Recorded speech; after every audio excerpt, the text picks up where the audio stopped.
అందరికీ నమస్తే. Telangana dead storage, తెలంగాణలో ఉన్న ప్రాజెక్టులు, రిజర్వాయర్లు మొత్తం నీళ్ళు అయిపోయినాయి. మనకు ఎండాకాలం మనం నడి ఎండాకాలం కూడా పోలేదు. పంట ఇప్పుడిప్పుడే చేతికి వస్తుంది.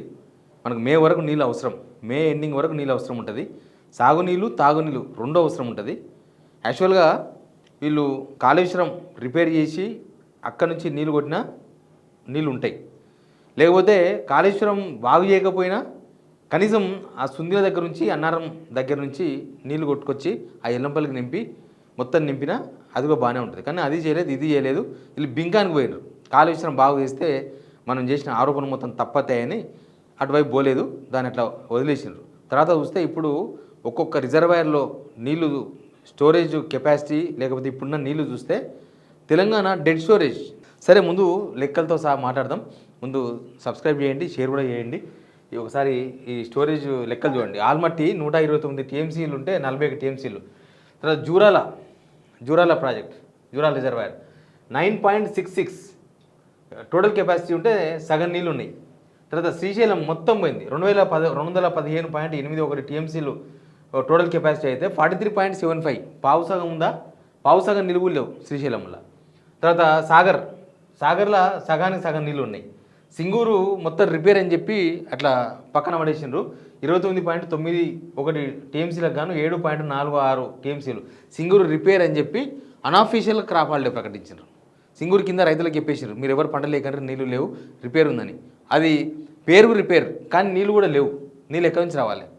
వాళ్ళందరూ మొన్న పోయి హెచ్ఆర్సీని కలిసిండ్రు, హ్యూమన్ రైట్స్ కమిషన్ని. మాకు క్రాప్ హాలిడే అని చెప్తున్నారు అధికారులు, కనీసం మాకు ఎక్స్గ్రేషియా అయిపోయింది అని. గవర్నమెంట్ కనుక అఫీషియల్గా క్రాప్ హాలిడే ప్రకటిస్తే, అంటే మీరు పంటలు వేయొద్దని చెప్తే గవర్నమెంటే ఎక్స్గ్రేషియా వేయాల్సి వస్తుంది.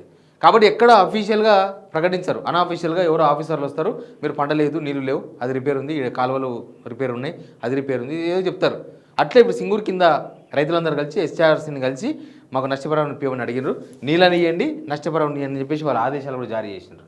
తర్వాత నిజాం సాగర్ 17 టీఎంసీలకు 9.5 టీఎంసీలు, ఇది కూడా సగమే ఉంది. శ్రీరామ్ సాగర్ 80 టీఎంసీలకు 28 టీఎంసీలు నీళ్ళు ఉన్నాయి, అంటే పావు సగం నీళ్ళు ఉన్నాయి.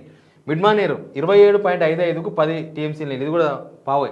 లోయర్ మానేరు 24 టీఎంసీలకు 6, ఇదైతే ఇంకా ఇదిగా పావు సగమే. కడెం సగం నీళ్ళు ఉన్నాయి. శ్రీపాద ఎల్లంపల్లి సగం నీళ్ళు ఉన్నాయి. ఇంకా మనం ఎండాకాలం మొత్తానికి పోలే, స్టార్టింగ్లో ఉన్నాం. ఇప్పుడు కొంచెం స్టార్ట్ అయింది మనకు, మనం ఇంకా మే ఎండింగ్ దాకా నడపాలి. మేడిగడ్డ దగ్గర ఇప్పుడు కూడా నీళ్ళు పోతున్నాయి. ఇప్పుడు కూడా దాదాపు 3,500-4,000 క్యూసెక్లు నీళ్ళు పోతున్నాయి. ఇప్పుడు కూడా అది మంచిగా ఉంటే అక్కడి నుంచి నీళ్ళు కొట్టవచ్చు, అక్కడి నుంచి ఈ రిజర్వాయర్ మొత్తం నింపొచ్చు. కానీ అది బాగు చేస్తలేరు. ఏంటంటే మేము వానాకాలంలో కాళేశ్వరంతో సంబంధం లేకుండానే మేము 1 కోటి ఎకరాలు పంట పండించామని చెప్పి ఉత్తమ్ కుమార్ రెడ్డి ఆయనతోడు ఆయన కొట్టుకుంటాడు, రేవంత్ రెడ్డి ఆయనతోడు ఆయన కొట్టుకుంటాడు. కానీ ఇప్పుడు కదా తొడలు కొట్టుకోవాల్సింది, ఇప్పుడు అవసరం కదా. వర్షం పడుతున్నప్పుడు అది ఎవరికి గ్రేట్ కాదు, దేవుని గ్రేటు. వర్షం పడ్డప్పుడు నీళ్ళు వస్తాయి, పంటలు పండుతాయి, కాలువలు నిండుతాయి, రిజర్వాయర్లు నిండుతాయి, దానిలో ఎవరి గొప్పతనం లేదు. కానీ నీళ్ళు లేనప్పుడు ఎండాకాలం మనకు యాసంకి నీళ్ళు కావాలి. అసలు ఆ కాళేశ్వరం ప్రాజెక్టే నీళ్ళు లేనప్పుడు, కరువు వచ్చినప్పుడు, ఈ ఎండాకాలంలో ఇట్లాంటి టైంలో ఇప్పుడు ఇంత డెడ్ స్టోరేజ్లు ఉన్నాయి కదా రిజర్వాయర్స్ మొత్తం. ఇప్పుడు కూడా కన్నెపల్లి మేడిగడ్డ బ్యారేజ్కి సంబంధించిన పంప్ హౌస్ కన్నెపల్లి నుంచి ఎత్తి అన్నారం సుందిలో పోసుకొని స్టోరేజ్ లేకుండా డైరెక్ట్ తీసుకుపోయి ఎల్లంపల్లి వస్తే మళ్ళీ ఎప్పటిలాగా ఇవన్నీ నింపుకోవచ్చు, మళ్ళీ సాగునీళ్ళకి ఇచ్చుకోవచ్చు, తాగునీళ్ళకి ఇచ్చుకోవచ్చు. ఏ రాష్ట్రం మీద ఆధారపడిన అవసరం ఉండదు, ఎవరు తోడగొట్టుకున్న అవసరం ఉండదు. ఇప్పుడు కన్నెపల్లి, ఇప్పుడు మేడిగడ్డ దగ్గర ఎన్ని నీళ్ళు పోతున్నాయో ప్రభుత్వం చెప్పమనండి. దగ్గర 3,500 క్యూసెక్లు మినిమం అని చెప్తున్నాను నేను. ఇప్పుడు కూడా నీళ్ళు పోతున్నాయి. ఇట్లాంటి సిచ్యువేషనే పాటలు రాసింది. తలాపున పారుతుంది గోదావరి, మాసేలుగా ఎడారి. ఇప్పుడు నీళ్ళు పోతున్నాయి, 1000 క్యూసెక్ల నీళ్ళు కన్నెపల్లి మేడిగడ్డ కింద నుంచి పోతున్నాయి. కన్నెపల్లి పంప్ హౌస్ నుంచి నీళ్ళు ఎత్తి పోసుకుంటే రిజర్వాయర్లు నిండుతాయి, మళ్ళీ నీళ్ళకి ఇబ్బంది ఉండదు, ఎవరి మీద ఆధారపడిన అవసరం ఉండదు.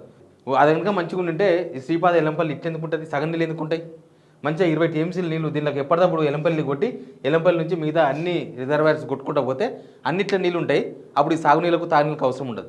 పోయినసారి అయితే కర్ణాటక పోయి 2 టీఎంసీలు నీళ్ళు అడుకొచ్చుకున్నారు మినిస్టర్లు, జూపల్లి కృష్ణారావు, మామనార్ మినిస్టర్లు అని చెప్పి, ఆ ఇరిగేషన్ మినిస్టర్ ఉత్తమ్ కుమార్ రెడ్డి అందరూ పోయి అడుకొచ్చుకుంటే ఆ నుంచి ఇటుకు వచ్చే లోపల 1/2 టీఎంసీ నీళ్ళు ఎగిరిపోయినాయి, ఆవిరైపోయినాయి.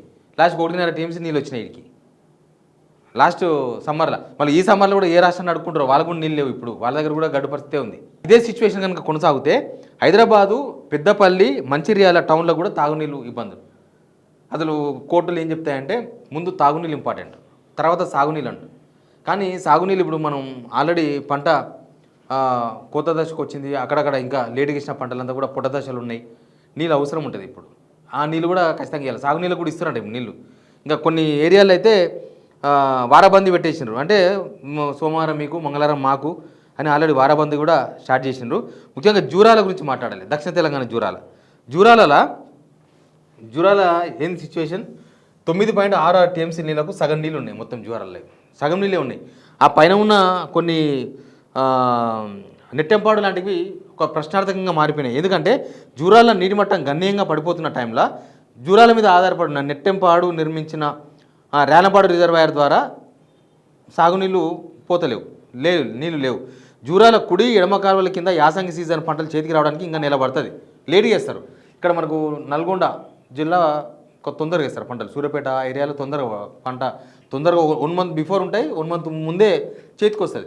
కానీ మామనాడు జిల్లాకు వరకు డిలే ఉంటాయి పంటలు. ఇంకా ఇక్కడ మన కరీంనగర్ ఏరియాకి పోతే అక్కడ కొంచెం మిడిల్లో ఉంటాయి, కొద్దిగా ముందు కాకుండా వెనక కాకుండా ఉంటాయి, వాళ్ళకు కూడా నీళ్ళు అవసరం ఉంటుంది.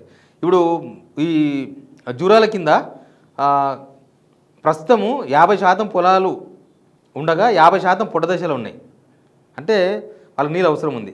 కంకి వేసిన పొలాలకు మరో 1 వారం రోజుల పాటు నీటి తడి సరిపోయే అవకాశం ఉంది. పుట్టదశలో ఉన్న పొలాలకు ఈ నెలాఖరు వరకు నీటి విడుదల చేయాల్సి ఉంటుంది. ఈ క్రమంలో జూరాల ఎడమ కాలువ ఆయకట్టు కింద పంటలు ఎండిపోయే అవకాశం ఉందని రైతులు ఆందోళన చెందుతున్నారు. ఎందుకు వచ్చింది ఈ సిచ్యువేషన్, ఎందుకు ఇలాంటి పరిస్థితి వచ్చింది? ప్లానింగ్ ఎక్కడ ఉంది? ప్లానింగ్ ఎక్కడ లేదు గవర్నమెంట్లో. అసలు ఎండాకాలం వస్తే ఎట్లా నీటిని వాడుకోవాలి, ఎక్కడ నీటిని ఆపుకోవాలి, ఎక్కడ నీటిని పంపు చేసుకోవాలి, లెక్క లేదు, పత్రం లేదు. గుడ్డెది చేనులో పడ్డట్టే, వాన వస్తుంది, వరద వస్తుంది, పంట పండింది, అది మావలనే అని గొప్పలు చెప్పుకుంటున్నారు. మనకు రాను రాను నీళ్ళు అవసరం పెరుగుతుంది. సాగునీళ్ళు అవసరమైన తాగునీళ్ళు కూడా మనకి ఎండాకాలం ఎట్టుంటుంది, చాలా అవసరం పడుతుంది. ఇప్పుడు భూగర్భ జలాల గురించి కూడా ఒక రిపోర్ట్ వచ్చింది. భూగర్భ జలాలు హైదరాబాద్లో భూగర్భ జలాలు కూడా తగ్గిపోయినాయి. సగటున భూగర్భ జలాలు 9.25 మీటర్ల లోతున ఉంటే మార్చి నెలాఖరు నాటికే 10.10 మీటర్లు తగ్గినాయి.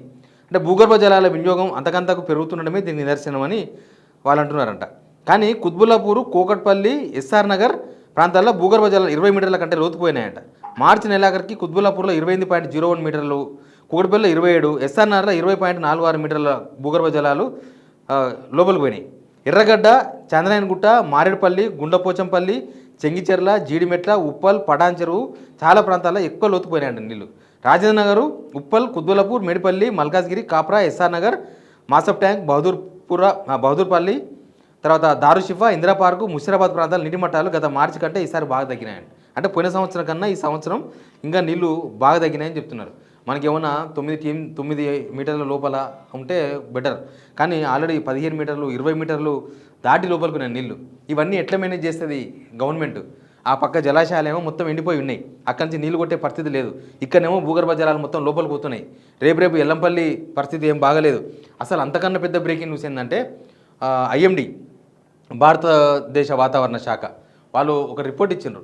ఎల్నినో ఏర్పడతా అంటే ఎక్కడనో ఈసారి పెద్ద డేంజరస్ ఎల్నినో ఏర్పడి ఈసారి వానకాలంలో సాధారణంగా పడే వర్షం కన్నా తక్కువ పడతాయంట వాన. ఒక 6 సెంటీమీటర్ల 6 మీటర్లు ఎంతో తక్కువ పడుతుంట వర్షం. మామూలుగా మనకు పడాల్సిన కన్నా లాస్ట్ వానాకాలంలో ఎక్కువ వర్షం పడ్డది. ఎక్కువ వర్షం పడితేనే ఇది పరిస్థితి.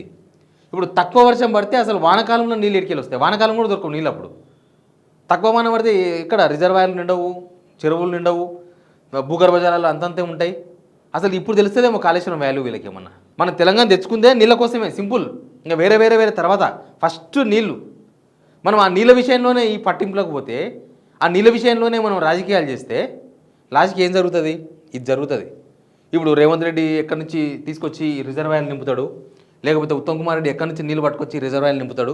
నింపుతే వీళ్ళు చాలా గ్రేటు నిజంగా. ఇప్పుడు కనుక ఈ రిజర్వాయర్లో ఫుల్ వాటర్ ట్యాంక్ లెవెల్ చేసుకొని మొత్తం ఎక్కడిదక్కడ నీళ్ళ సమస్య లేకుండా కనుక చేసుకోగలిగితే ఈ ఉత్తమ్ కుమార్ రెడ్డి చాలా గ్రేటు, రేవంత్ రెడ్డి చాలా గ్రేట్. మనం కాళేశ్వరం వద్దని చెప్తాం, ఏం అవసరం లేదు. ఇంకా నీళ్ళు ఈ ఎండాకాలంలో ఇవన్నీ నింపినాక ఇంకా కాళేశ్వరంతో ఏం పని ఉంటుంది? కానీ వీళ్ళకు ఆ సోయి లేదు, నింపలేరు. ఇప్పుడు కనుక మేడిగడ్డ కరెక్ట్గా ఉండింటే, కరెక్ట్గా చేసుకొని ఉంటే రిపేరు, ఇప్పుడు కూడా రిపేర్ చేస్తలేరు. ఈ వానకాలం వదిలేసి ఎండాకాలం కూడా వదిలేసింది.